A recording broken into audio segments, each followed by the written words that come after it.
Welcome back to our channel friends. मित्रांनो, 1 फेब्रुवारीला केंद्रीय अर्थसंकल्प सादर केला जाणार आहे आणि आता बातम्या या येत आहे की याच्यामध्ये 15 लाखांपर्यंतच्या टॅक्समध्ये सूट भेटू शकते आणि हा मोठा निर्णय अर्थसंकल्पात होऊ शकतो. आजच्या या व्हिडिओमध्ये आपण याच टॉपिकला कव्हर करणार आहोत. याच्यामध्ये हे जे नियम होणार आहे हे कोणाला लागू होतील आणि काय काय याच्यात अजून घोषणा होऊ शकतात या सगळ्यांचा अनालिसिस आज आपण करणार आहोत. तुम्ही अजूनही आपल्या चॅनलला सबस्क्राइब केलं नसेल तर लगेच सबस्क्राइब करून घ्या. येत्या 1 फेब्रुवारीला आपल्या केंद्रीय अर्थमंत्री निर्मला सीतारामन या आता केंद्राचा अर्थसंकल्प सादर करणार आहे आणि बातम्या आता वृत्तपत्रांमध्ये अशा झळकत आहे की याच्यामध्ये 10 लाख आणि काही ठिकाणी 15 लाखाच्या सुद्धा घोषणा आहेत की 10 ते 15 लाखापर्यंत जे उत्पन्न आहे ते करमुक्त होऊ शकते. हा 2025-26च्या अर्थसंकल्पात या प्रकारची घोषणा केल्या जाऊ शकते आणि 15 लाखाच्या वरचा जो टॅक्स स्लॅब आहे त्याच्यामध्ये सुद्धा बदल करण्यात येऊ शकतात अशा सुद्धा बातम्या झळकत आहे.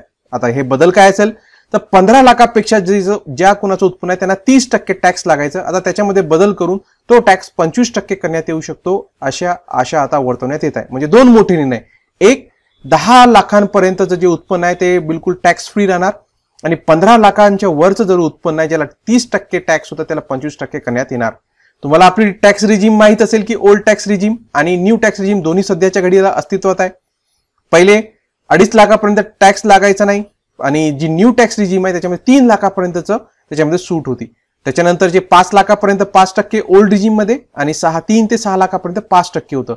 आता याच्यामध्ये बऱ्याचशा बदल होऊ शकतात. बरेच लोक काही ज्यांना फायदा होतो ते ओल्ड टॅक्स रिजीम एक्सेप्ट करायचे आणि ज्यांना ज्या बऱ्याचशा सवलती नाही आहे ते न्यू टॅक्स रिजीम चा फायदा घ्यायचे.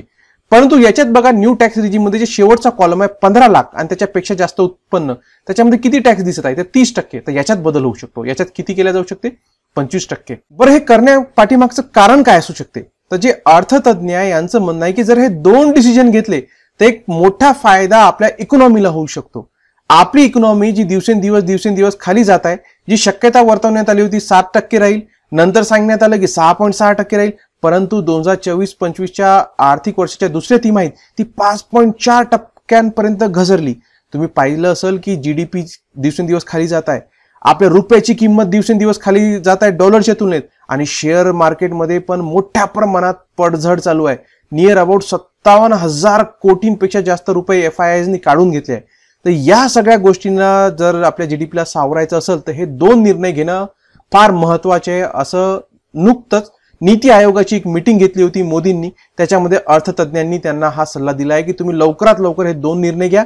10 लाखांपर्यंतचं उत्पन्न टॅक्स फ्री करा आणि 15 लाखाच्या वरीचं जे टॅक्स आहे त्याला 25% खाली आणा. बरं, याचा फायदा काय होईल जर हे दोन निर्णय घेतलं?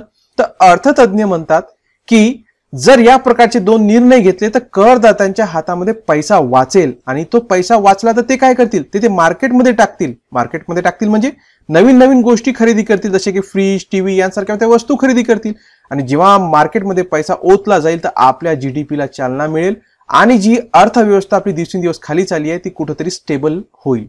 आणि या अर्थतज्ञांचं असंही म्हणणं आहे की जी ओल्ड टॅक्स रिजीम आहे ती सुद्धा रद्द करण्यात येऊ नये, कारण त्याच्यात बऱ्याचशा सवलती भेटतात, जसं की टॅक्समध्ये घर भाडं, गृह कर्ज परतावा आणि शाळेच्या जे ट्युशन फी, स्कूल फीज असतात त्यांची सवलत टॅक्समध्ये भेटते, त्याच्यामुळे ती सुद्धा अस्तित्वात असावी. बरं, जे अर्थतज्ञांचं जे म्हणणं आहे त्याला काही पाठबळ आहे का? काही असे आकडे आहेत का? आपण त्याच्यावर सुद्धा एक नजर टाकूया. या ठिकाणी बघा, द टाइम्स ऑफ इंडिया याचा एक आर्टिकल होतं मी जे शोधून काढलं 2024चा आहे. याच्यामध्ये बघा, याच्यात काही तथ्य मला सापडले की या ज्या अर्थतज्ञांचं म्हणणं आहे त्याच्यामध्ये काहीतरी बेस आहे, वस्तुस्थिती योग्य ते सांगत आहेत. त्यांचं म्हणणं काय की 76% जे टॅक्स, इन्कम टॅक्स मिळतो ते 50 लाख किंवा त्यापेक्षा जास्त उत्पन्न असणाऱ्या गटाकडून भेटत आहे. उरले किती? 24% लोक, ते पण कोणते? 50 लाख पेक्षा कमी उत्पन्न असणाऱ्या लोकांकडून भेटते. म्हणजे मोस्ट ऑफ द जे पर्सेंटेज आहे इन्कम टॅक्सचं ते 50 लाख पेक्षा जास्त उत्पन्न असणाऱ्या लोकांकडूनच भेटत असते. आणि अजून काही इंटरेस्टिंग आकडे आहे मी तुम्हाला इथं दाखवतो की याच्यात काय सांगण्यात आलं की पहिले 2014ला जेव्हा मोदी गव्हर्नमेंट आली तेव्हा आणि आताच्या तुलनेत जे फरक पडलाय ना तो नियर अबाउट 5 पटीनं टॅक्स वाढलाय. कोणाचं? 50 लाख पेक्षा जास्त उत्पन्न असणाऱ्या लोकांचं. आता याच्यातलं मी तुम्हाला म्हटलं की ही जी पर्सेंटेज आहे तो नियर अबाउट 76% आहे टोटल इन्कम टॅक्सच्या. आता मी तुम्हाला याच्यातल्या काही इंटरेस्टिंग फॅक्टर्स इथं दाखवतो की जे 10 लाखांपर्यंतच्या उत्पन्न असणाऱ्या लोकांसाठी आहे. या आर्टिकलमध्ये हे सांगण्यात आलं की ज्या लोकांचं उत्पन्न 10 लाख किंवा त्यापेक्षा कमी आहे त्या लोकांची संख्या होती नियर अबाउट, त्यांचं जे उत्पन्न होतं इन्कम टॅक्समध्ये गव्हर्नमेंट लावायचं ते 10.2% होतं. कधी? 2014ला. पण 2024ला हा उत्पन्न झाला 6.2%. म्हणजे फक्त नियर 6% धरायला, म्हणजे 6% उत्पन्नच कोणाकडून होतो की ज्या लोकांची सॅलरी इयरली 10 लाखांपर्यंतची आहे. म्हणजे त्याचं जे प्रमाण आहे ते फार कमी आहे. म्हणजे जर सरकारनं हा स्टेप उचलला जरी की 10 लाखांपर्यंतच्या लोकांना आता टॅक्स लागणार नाही, तर किती कमी उत्पन्न होईल? फक्त 6%चा त्याच्यामध्ये फरक पडेल. म्हणजे तो काही मोठा नाही आहे, परंतु याचा बेनिफिट जीडीपीला होईल. हा त्याच्यामुळे जीडीपी स्टेबल होईल, कारण यांची संख्या जास्त आहे. हे लोक पैसा जास्त खर्च करतील तर यांची संख्या जास्त आहे. आणि दुसरा फायदा काय की वोटर्स. मित्रांनो, या गटातील जे वोटर्स आहे ना आपल्या भारतामध्ये, हा जो गट आहे 10 लाखांपर्यंत, याला कोणता गट म्हणतात? याला मिडल क्लास म्हणतात.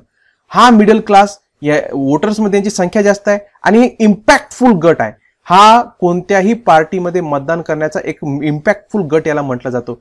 याच्यामुळे दोन फायदे होतात गव्हर्नमेंटला. एक तर जीडीपीला चालना भेटेल आणि दुसरा वोटर्सची संख्या, जी गव्हर्नमेंटमध्ये जी कोणती पार्टी असेल त्याला याचा फायदा होऊ शकतो जर हे दोन निर्णय घेण्यात आले तर. या आर्टिकलनुसार आणि ज्या बातम्या आज वृत्तपत्रामध्ये झळकत आहे त्यानुसार सुद्धा हेच शक्यता वर्तवण्यात आहे की 1 फेब्रुवारीला आता लोकांना गुड न्यूज भेटू शकते की 10 लाखांपर्यंतचं उत्पन्न टॅक्स फ्री होतील आणि 15 लाखांपेक्षा जास्त असणाऱ्या लोकांचं जे टॅक्स 30% होतं त्याला 25% करण्यात येऊ शकते. तुमच्या सुद्धा काही शंका असतील तुम्ही कमेंट बॉक्समध्ये सांगू शकता की निर्मलाताई हा निर्णय घेणार की नाही. तुम्ही आपलं मत नक्कीच मांडा. काही लोकांचं म्हणणं आहे की पॉपकॉर्न सुद्धा निर्मलाताई सोडत नाही, त्याच्यावर सुद्धा टॅक्स लागत आहे. जुन्या गाड्या जर विकायच्या असतील त्याच्यावर सुद्धा जीएसटी लावण्यात आलाय, तर इतका मोठा निर्णय निर्मलाताई घेऊ शकत नाही. अशाही लोकांची काही मत आहे, अशाही लोकांचं मत आहे. तुमचं काय मत आहे? या प्रकारचा निर्णय गव्हर्नमेंट घेऊ शकते का आणि घ्यायला पाहिजे का? नक्कीच कमेंट करायला विसरू नका. आजच्या व्हिडिओसाठी इतकंच मित्रांनो, धन्यवाद.